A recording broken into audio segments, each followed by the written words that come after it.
ព្រឹកនេះចេញពីផ្សារចំការកោបងប្អូនផ្សារចំការកោផ្លេត5ណាខ្ញុំមកព្រឹកនេះឃើញមានបងប្អូនយើងក៏លក់ដោយរៀងច្រើនគួរសមដែរហើយខ្ញុំមកនេះកន្លែងនេះបងប្អូនមកទិញតបែកមែនតើនៅកន្លែងគាត់នេះលក់តំណអាលក្ខណៈបែបជប់មកជួយអញ្ចឹងណាចាំមើលសាក់សួរបងស្រីតិចមើលតបែកគាត់នេះ1គីឡូដូចជា5000រៀលឃើញកន្លែងបងស្រីគាត់លក់ច្រើនបងប្អូនតាក់ទងនឹងពោតហ្នឹងលក់រាល់ថ្ងៃពោតនេះលក់រាល់ថ្ងៃមែនទេចាបងចាបីលក់អីខ្លះនៅនេះមាន7អូអានេះគេលក់យ៉ាងម៉េចគេលក់លាយឡំគ្នាឬក៏មិនដែរបងចាយកម៉ាំងក៏លក់ដែរបងយកម៉ាំងក៏លក់ដែរ500លក់ដែរឲ្យទៅទិញ500លក់ទៀតបានតិចតួចយើងមិនដឹងណាបងប្អូននៅកន្លែងបងស្រីគាត់មានអំបិលចំនួន3មុខអំបិលនេះគេហៅអំបិលអីគេនេះអានេះអត់ហិលបងអានេះអត់ហិលអានេះអត់ហិលអានេះហិលអំបិលគ្រួហិលអានេះអំបិលសើម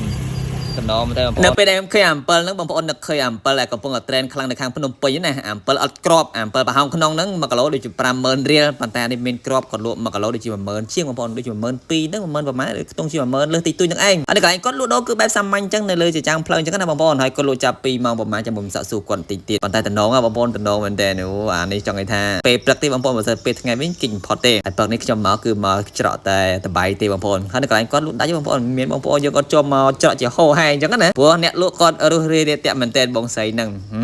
តំណងបងប្អូនមើលទៅអានេះគឺជាសកម្មភាពនៅពេលព្រឹកនៅនឹងផ្សារចំការកោផ្លូវលេខ5គេហៅថាផ្សារថ្មីនៅក្នុងក្រុងស្រីផងខេត្តបន្ទាយមានជ័យយើងណាបងប្អូនអញ្ចឹងនៅទីនេះងាយស្រួលដែរណាមេឃភ្លៀងប៉ុណ្ណាក៏មិនបញ្ហារឿងផុកដែរប៉ុន្តែអ្វីដែលពិបាកហ្នឹងគឺវាអត់មានដបោទេព្រោះអីលក់ដូរនេះគឺលក់ដូរនៅក្នុងផ្លូវលំយើងផ្ទាល់តែម្ដងពីម៉ោងម៉ានដល់ម៉ោងម៉ាននៅផ្សារថ្មីយើងនេះពីម៉ោង7ដល់ម៉ោង1ពីម៉ោង7ព្រឹកដល់ម៉ោង1ពេលថ្ងៃអូហើយបងនៅដល់ណាវិញមិនលក់ដល់នេះនៅជិតនេះទេអូខេបងប្អូនសម្រាប់បងប្អូនយើងដែលចង់ញ៉ាំជាប្រភេទម្ជូរអា1គីឡូ50000អត់មានទេមានតែ10000ជាងអានេះ7មានគ្រាប់ណា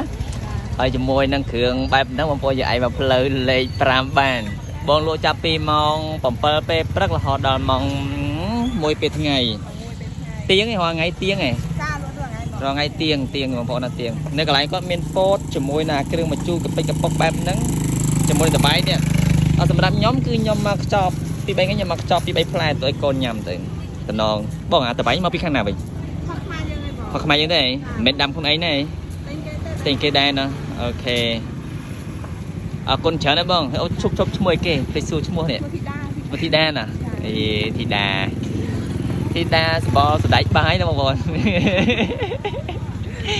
អរគុណច្រើនបងអរគុណអូខេបងប្អូនអ្វីដែលបងស្រីបានបញ្ជាក់អញ្ចឹងណាបើខ្ញុំដើរទៅមកជួផ្លូវលេខ5នេះដូចជាមានតែគាត់ទេដែលក៏លក់តាក់ទងជាមួយនឹងពោតហើយជាមួយនឹងមកជូហ្នឹងណាហ្នឹងហើយហើយបើទៅផ្លូវ4អាហ្នឹងគឺមានផ្សេងទៀតតែបើសិនជាផ្លូវលេខ5ដូចជាមានតែគាត់ទេគាត់លក់ចាប់ពីម៉ោង7ព្រឹករហូតដល់ម៉ោង1ពេលថ្ងៃអញ្ចឹងបើសិនជាបងប្អូនចង់មករកញ៉ាំអូខេអាចមករកនៅកន្លែងគាត់បានចាំមើលខ្ញុំដាក់ location ក្នុង comment ណាអូខេអញ្ចឹងវីដេអូហ្នឹងគឺមានតែប៉ុណ្្នឹងទេសម្រាប់ពុកម៉ែបងប្អូនយើងដែលពេញចិត្តអូខេសូមជួយ follow ឬក៏ like page របស់ខ្ញុំម្នាក់មួយផងអរគុណច្រើនពីខ្ញុំមេលីមានតែប៉ុណ្្នឹងទេអរគុណច្រើនបាយបាយ